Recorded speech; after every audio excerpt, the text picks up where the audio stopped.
مکی مکرمه د خانه کعبه دیوارونه خراب شول. مکی خلق راغون شول چې مونږ به د دې دوباره تعمیر وکړو. تعمیر پر راغون شول وی په دې کې به مونږ حلال روپۍ لګو. صحیح ده، حرام پیسې باندې لګو. ټول کفار دي. په دې وخت کې نبی پاک صلی الله علیه و آله وسلم 22 کاله عمر و. نبوت اعلان لا نبی علیہ السلام نه دی کړی، بس په خپل به عبادت کولو. لانجه جوړه شو حجر اسود، چونکه دا خو جنتی کاڼی دی، با برکت کاڼی دی. ابراهیم علیه السلام د خانه کعبه په یو ګټ کې نصب کړی. په دې تنازع جوړه شو قریشو کې قبیله، څنګه چې هر قوم کې په هر کلی کې قبیله دي، قومونه دي. اختلاف شو.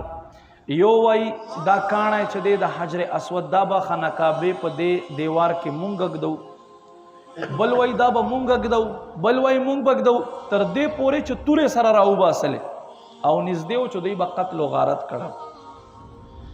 د دوی یو مشر فیصله ور وکړه چې سبا دې خانه کعبې خواته چې څوک پیله راغی هغه به دا کاڼی اوچتی او په خپل ځای به ږدی.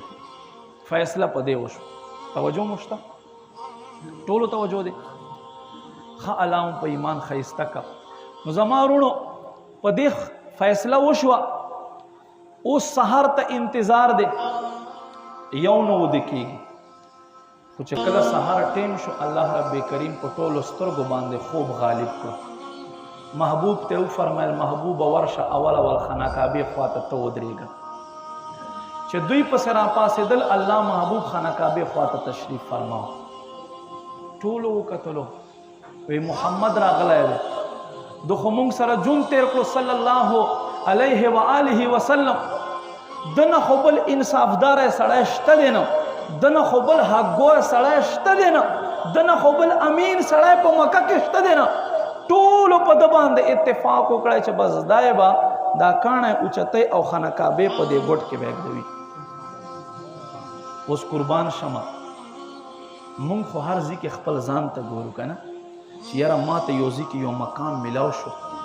اوس تا په وجې سره بل کس ته هم مقام عظمت میلاوېدی شي، خو که ته بل کس ځان سره ودروې. خو مونږ خلک داسې نو که مونږ وایو چې نه نه هر ځای کې بس زما صفتونه وي، هر ځای کې خلک ما ته ودرېږي، هر ځای کې یو زما شان وي، هر ځای کې زما خبر منلی کېږي، بس صرف تر دې ځای مو سوچ دی چې زه یم. خو نه، الله محبوب تعلیمات وګوره. په قریشو کې 4 قبیلې غټې قبیلې وي، 4 غټې قبیلې وي. الله محبوب صلی الله علیه و آله وسلم هغه صادر چې قرآن کې الله فرمایي یا ایها المزمل، اے خپل صادر کې خپل ځان پټونکی، یا ایها المدثر، اے په خپل صادر کې اوړېدونکی. هغه صادر مبارک الله محبوب په ځمکه باندې خور کړو، حجر اسود راواخیستو، منځ کې کېښود. فرمایي فلانی قبیلې سردار دې راشي، فلانی قبیلې سردار دې راشي، فلانی قبیلې سردار دې راشي او فلانی قبیلې سردار دې راشي. یو ګوټ ونیسئ، ټولو ته په لاس کې یو ګوټ ورکړو، اوس یې اوچت کړئ. حجر اسود یې اوچت کړلو.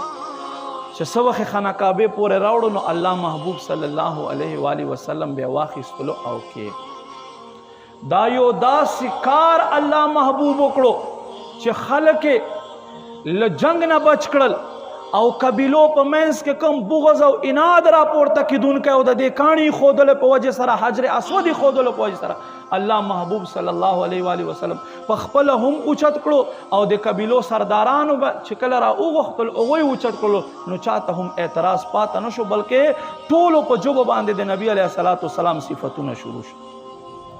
دا یوه پریکټیکل زندگی طریقه الله محبوب مونږ ته ښایي، پریکټیکل ژوند طریقه مونږ ته ښایي.